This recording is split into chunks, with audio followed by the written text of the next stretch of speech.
Hello guys, आज के इस वीडियो में हम प्रीवियस ईयर क्वेश्चन देखने वाले हैं।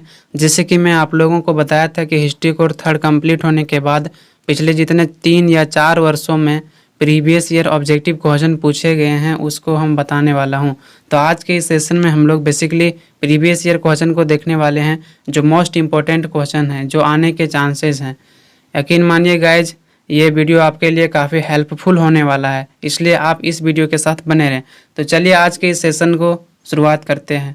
फर्स्ट क्वेश्चन है गाइज कि कनिष्क किस वंश का था? तो इसका राइट आंसर होगा कुषाण वंश का। दूसरा क्वेश्चन है गाइज कि बुद्ध चरित्र की रचना किसने की थी? तो इसका राइट आंसर होगा अश्वघोष। तीसरा क्वेश्चन है गाइज कि गुप्त वंश का संस्थापक कौन था? तो गुप्त वंश का जो संस्थापक था गाइज श्रीगुप्त, जैसे कि मैंने थ्योरी में आप लोगों को बताया था। चौथा है कि फाहियान किसके शासन काल में भारत आया था?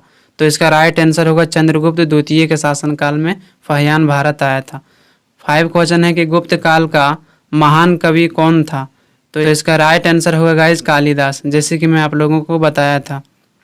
छठा क्वेश्चन होगा कि गुप्त साम्राज्य का पतन कब हुआ? तो इसका राइट आंसर होगा 550 AD में। सातवां क्वेश्चन है गाइज कि कादम्बरी की रचना किसने की थी? तो इसका राइट आंसर होगा वान भट्ट। आठवां क्वेश्चन है कि वर्धन वंश का प्रथम स्वतंत्र शासक कौन था? तो इसका राइट आंसर होगा प्रभाकर वर्धन, जो हर्षवर्धन के पिता थे। 9 क्वेश्चन है गाइज कि हर्षवर्धन को किस चालुक्य राजा ने हराया था, यानी पराजित किया था? तो पुलकेशिन द्वितीय ने, जो चालुक्य वंश के प्रसिद्ध शासक यानी महान शासक माने जाते हैं। 10वां क्वेश्चन है कि चालुक्य वंश का सबसे प्रतापी शासक कौन था? पुलकेशिन द्वितीय। 11वां है कि हैनसांग किसके शासनकाल में भारत आया था? तो इसका राइट आंसर होगा हर्षवर्धन के शासनकाल में हैनसांग भारत आया था। 12वां क्वेश्चन है गाइज कि संगम साहित्य किस भाषा में लिखी गई थी? तो इसका राइट आंसर होगा तमिल भाषा में, जैसे कि मैं आप लोगों को थ्योरी में बताया था। मैं अधिकतर क्वेश्चन करा दिया हूँ गाइज, जितने मैं क्वेश्चन कराया हूँ उससे बाहर आपको नहीं पूछेगा ऑब्जेक्टिव, अगर पूछता है तो। 13 है कि विक्रमशिला विश्वविद्यालय के संस्थापक कौन था? तो इसका राइट आंसर होगा धर्मपाल। 14 का है कि राजतरंगिणी के लेखक कौन था? तो इसका राइट आंसर होगा कल्हानी। इसको ध्यान में रखना है गाइस, बार बार रिपीट होता है ये क्वेश्चन।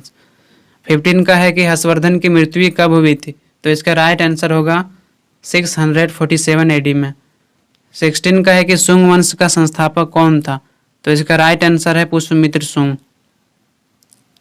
17 का है गाइस कि प्राचीन भारत का स्वर्ण युग था? तो गुप्त साम्राज्य को हम लोग प्राचीन भारत के स्वर्ण युग के नाम से जाने जाते हैं, जैसे कि मैंने इस क्वेश्चन के बारे में भी आप लोगों से डिस्कस किया था। 18 का है कि प्राचीन भारत का नेपोलियन किसे कहा जाता था?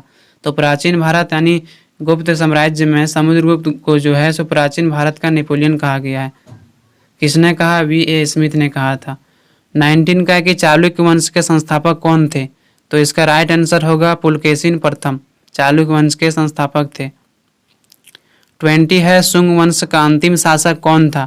तो जैसे कि गाइज जो सुंग वंश के अंतिम शासक था वो था देवभूति। 21 का है कि सातवाहन वंश का प्रमुख शासक कौन था? तो इसका राइट आंसर होगा गौतमीपुत्र सतकर्णी। 22 का है कि गुप्त काल का महान वैज्ञानिक था? जैसे कि मैंने आप लोगों को बताया था आर्यभट्ट, ये एक खगोल वैज्ञानिक तथा गणितज्ञ थे। 23 का है कि चतुर्थ बौद्ध संगीति कहाँ हुई थी? तो इसका राइट आंसर होगा गाइज कश्मीर के कुंडल वन में चतुर्थ बौद्ध संगीति हुई थी। 24 का है कि समुद्रगुप्त का दरबारी कवि कौन था? तो इसका राइट आंसर होगा हरिसेन। 25 का है कि राजेंद्र प्रथम किस वंश से संबंधित है? तो इसका राइट आंसर होगा गाइज चोल राजवंश। राजेंद्र प्रथम जो था वो चोल राजवंश से संबंधित है। 26 का है कि अभिज्ञान शकुंतलम किसने लिखा है? जैसे कि गाइज मैंने आप लोगों को बताया था कालिदास ने। इन्होंने काफ़ी पुस्तकें लिखी, जैसे अभिज्ञान शकुंतलम, मालविका, अग्निमित्रम, रघुवंश। 27 का है गौतमीपुत्र सतकर्णी किस वंश से संबंधित था? तो सातवाहन वंश से संबंधित था। 28 का है गाइज कि किस शासक ने विक्रमादित्य की उपाधि धारण की थी? बहुत ही इंपॉर्टेंट है क्वेश्चन ये गाइज, इसको ध्यान में रखना। चंद्रगुप्त द्वितीय ने विक्रमादित्य की उपाधि धारण किया था, जो गुप्त वंश का शासक था, है ना। 29 का है कि मृच्छकटिकम के रचनाकार थे? ये भी क्वेश्चन बहुत ही इंपॉर्टेंट है, बार बार क्वेश्चन पूछे जाते हैं ये। तो इसका राइट आंसर होगा शूद्रक। महाराजा शूद्रक जो थे वो मृच्छकटिकम के रचनाकार थे।